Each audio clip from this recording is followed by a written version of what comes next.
सत्यनारायण की व्रत कथा चतुर्थ अध्याय। सर्वशास्त्र ज्ञाता सूत जी ऋषियों और मुनियों को आगे की कहानी सुनाते हुए कहते हैं। राजा की आज्ञा के बाद वो साधु अपने दामाद के साथ घर की तरफ निकल पड़ा।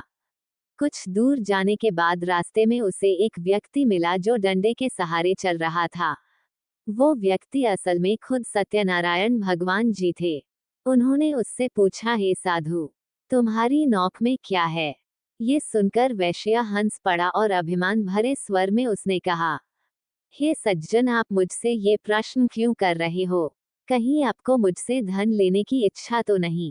अगर ऐसा है तो मैं बता दूं कि मेरे नाव में तो आपको केवल बेल और पत्ते ही मिलेंगे। वैश्य की इस कठोर बोली को सुनकर भगवान ने कहा, ईश्वर करे तुम्हारी वाणी सच हो जाए। ऐसा कहकर वे कुछ दूर समुद्र किनारे जाकर बैठ गए। अब उस वैश्य साधु ने जब अपनी नाव की ओर देखा तो वह दंग रह गया।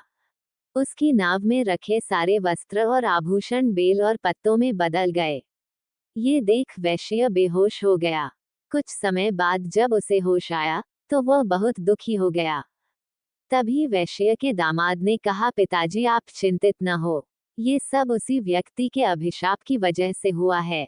हमें बिना देर किए उनके चरणों में गिरकर माफी मांग लेनी चाहिए, तभी जाकर हमारा ये दुख दूर हो सकेगा।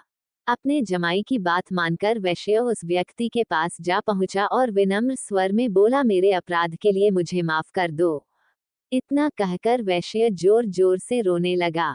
इस पर सत्यनारायण भगवान ने कहा, हे साधु, तुम्हें जो भी दुख मिले हैं वो सभी मेरी ही आज्ञा से मिले हैं, क्योंकि तुमने अपने वचन के अनुसार एक भी बार मेरी पूजा नहीं की, जिससे मेरा अपमान हुआ है। इस पर वैश्य ने कहा, हे भगवान, आप तो सर्वशक्तिशाली हैं। आपके रूपों को कई देवता भी नहीं पहचानते, तो भला मैं कैसे आपको पहचान पाता? अब मैं समझ गया हूँ और अपनी भूल को सुधारने के लिए मैं आपका व्रत जरूर करूंगा। आप कृपा करके मुझे माफ कर दें और मेरा धन मुझे लौटा दें। साधु की बात सुनकर भगवान सत्यनारायण खुश हुए और उसे आशीर्वाद देकर ओझल हो गए। इसके बाद वैश्य अपने जमाई के साथ नाव की ओर लौटा। वहां पहुंचते ही उसने देखा कि उसकी नाव में पहले की तरह धन भरा हुआ था। इसके बाद उसी जगह पर वैश्य ने दामाद व अन्य साथियों के साथ मिलकर सत्यनारायण भगवान की पूजा की और फिर अपने घर की तरफ चल पड़ा। वैश्य जब अपने जमाई के साथ नगर के पास पहुंचा तो उसने एक दूत के माध्यम से अपने और दामाद के वापस आने की सूचना पत्नी को भिजवाई। दूत ने उनके घर जाकर वैश्य की पत्नी लीलावती को नमस्कार करते हुए कहा, मालकिन साहब और दामाद दोनों नगर के पास पहुंच गए हैं। वैश्य की पत्नी लीलावती उस दूत की बात सुनकर काफी प्रसन्न हो गई। उसने तुरंत सत्यनारायण भगवान का व्रत पूरा कर अपनी पुत्री कलावती से कहा, मैं तुम्हारे पिता के दर्शन के लिए जा रही हूँ। तुम भी अपना काम पूरा कर तुरंत दर्शन के लिए आ जाना।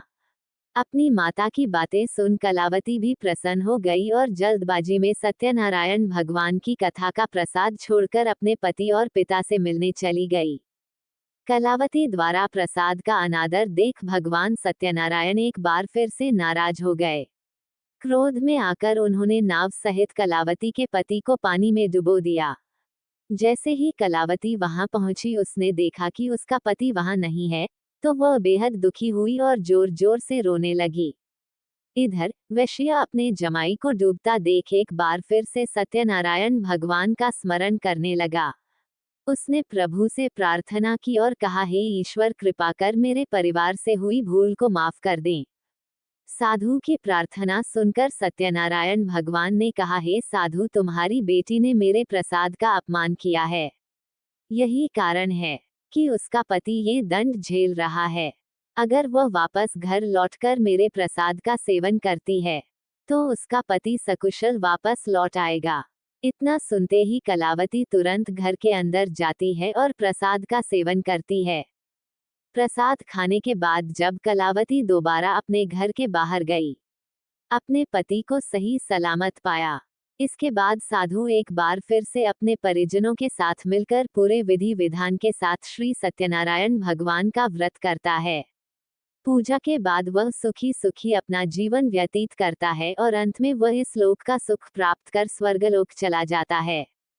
इस प्रकार श्री सत्यनारायण भगवान की चौथा अध्याय समाप्त हुआ। भगवान सत्यनारायण सभी भक्तों की मनोकामना पूरी करे।